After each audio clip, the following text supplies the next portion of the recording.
দেখুন কালারটা কত সুন্দর এসেছে, সেই কালার এসেছে। সামান্য পরিমাণে একটু চিনি দেব। প্রথমে ডাল দিয়ে খাচ্ছি, তারপরে খাচ্ছি। আম পাতা জোড়া জোড়া মারবো চাবুক চলবে নমস্কার, গীতা রান্নাঘর থেকে আপনাদের স্বাগত জানাই। আজকে বানাবো, আপনার দাদা বাজার থেকে 1 কিলো রুই মাছ এনেছে। আজকে আমি বানাবো রুই পোস্ত আর রুই মাছের মাথা দিয়ে সোনামুগ ডাল দিয়ে মাথা দিয়ে ডাল বানাবো। আপনারা পুরো ভিডিওটি দেখতে থাকুন, অবশ্যই দেখবেন পুরো ভিডিওটি।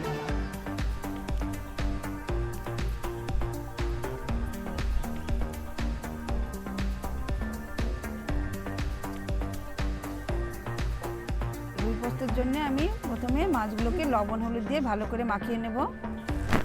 প্রথমে লবণ হলুদ দিয়ে ভালো করে মাখিয়ে নেব। মাছগুলোকে ভালো করে মাখিয়ে নিতে হবে, এপিটি দুপিটি ভালো করে মাখিয়ে নিতে হবে। আর কোনো রকম হলুদ দেবো না, ওই হলুদেই ভালো করে মাখিয়ে নেব। উনানটা জ্বালিয়ে দিয়েছি, কড়াইটা আমি বসিয়ে দিলাম। আম পাতা জোড়া জোড়া মারবো চাবুক চলবে ঘোড়া, আসছে আমার পাগলা ঘোড়া, পাগলা ঘোড়া খেপেছে, লাইন ছুঁড়ে মেরেছে, all right very good, ma'am খাই চা বিস্কুট। ডাল বানানোর জন্য আমি প্রথমে শুকনো খোলায় ডালগুলো ভেজে নেব, সোনামুগ ডালটা।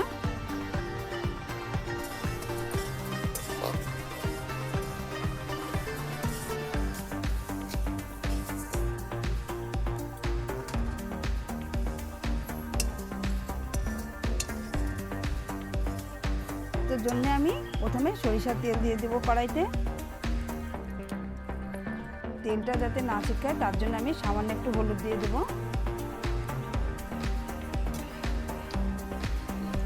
এবারে একে একে মাছগুলোকে আমি ভেজে নেব। মাছগুলোকে খুব অল্প তাপে দিতে হবে।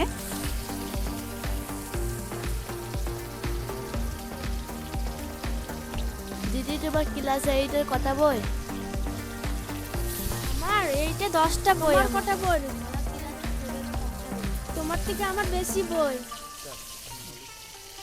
মাছগুলো এক এক করে উল্টে দেব। মাছগুলো ভালো করে ভেজে নেব। মাছগুলো খুব ভালো করে ভেজে নিয়েছি, এবার আমি এক এক করে তুলে নেব।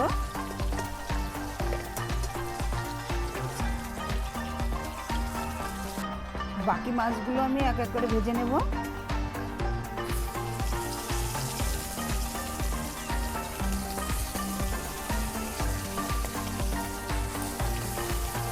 মাসি তোমার মাছ ভাজার সেন্টে তোমার ভাত খেতে ইচ্ছা করছে একটা। তাই তাই মাছের সেন্টার চারিদিকে একদম মোমো করছে না? মাছগুলো সব ভাজা হয়ে গেছে, এবার আমি তুলে নেব। একটা লেদাও আছে, লেদাটা আমি খেতে খুব ভালোবাসি। মাছের মাথা দিয়ে ডাল বানানোর জন্য আমি ওই তেলে মাছের মাথাটাও ভেজে নেব।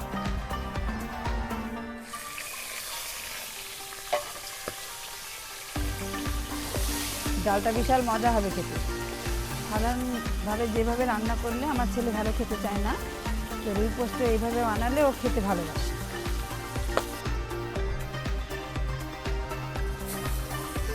রুই পোস্তের জন্যে আমি প্রথমে কড়াইতে কালো জিরে দিয়ে দেব, 2টো শুকনো লঙ্কা আর তেজপাতা দেব। কোচানো পেঁয়াজগুলো আমি দিয়ে দেব।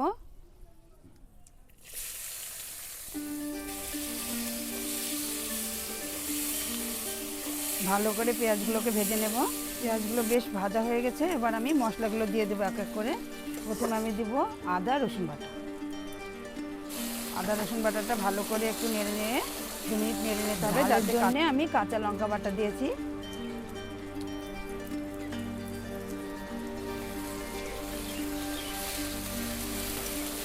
এবার আমি টমেটোর পেস্টটা দিয়ে দেবো।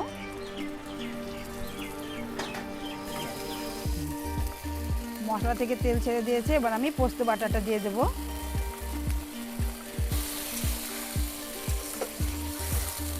পোস্ত ধোয়া বাটির জলটা আমি দিয়ে দেব। মশলা থেকে তেল ছেড়ে দিয়েছে, এবার আমি পরিমাণ মতো জল দিয়ে দেব।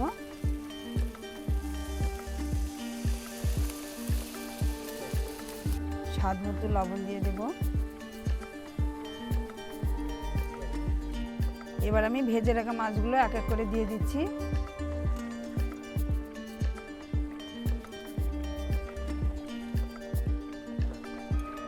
দেখুন কালারটা কত সুন্দর এসেছে, সেই কালার এসেছে।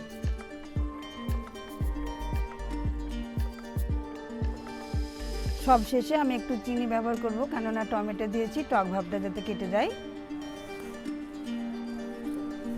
রান্নাটা প্রায় শেষের দিকে আমি একটু ধনেপাতা কুচি দিয়ে দেবো আর একটু গরম মশলার গুঁড়ো দিয়ে দেবো সামান্য।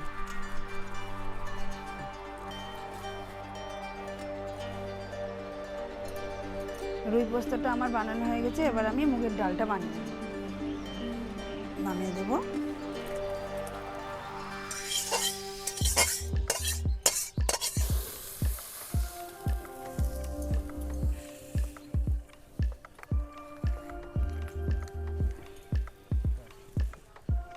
ভেজে রাখা মাছের মাথাটা এবার আমি ভেঙে নিচ্ছি, বেশ বড় মাথাটা, এখানে নোড়া দিয়ে ভাঙছি।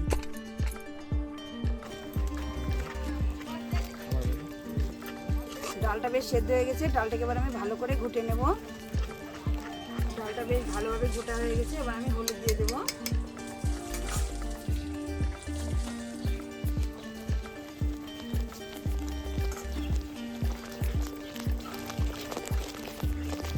পরিমাণ মতো জল দিয়ে দেবো।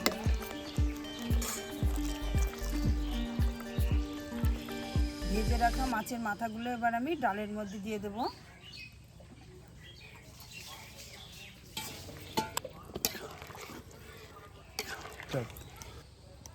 এবার আমি স্বাদ মতো লবণ দিয়ে দেব,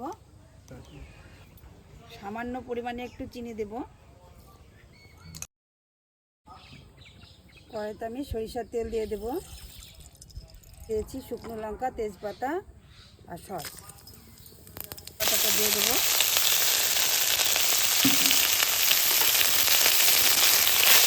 আমি ডালটা দিয়ে দেবো।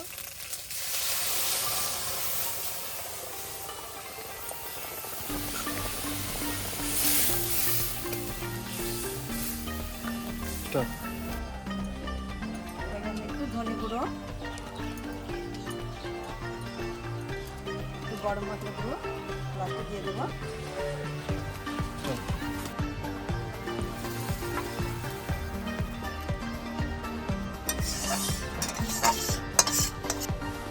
প্রথমে ডাল দিয়ে দেবো, ডাল দিয়ে খাবে, তারপরে মাছ দিয়ে খাবে। খাও খাও, নাও দেখো কে কেমন হয়েছে, হবে।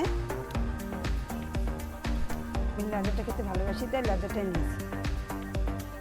খেয়ে দেখি কেমন হয়েছে।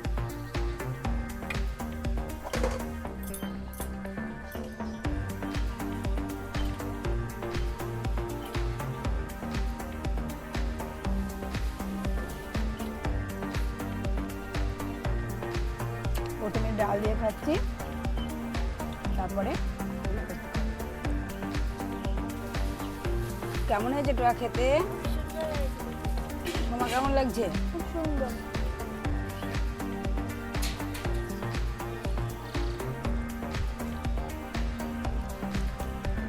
এর আগে অনেক রকম ভাবে বানিয়ে খেয়ে দেখেছি, কিন্তু রুই পোস্তটা খুব সুন্দর লাগছে খেতে।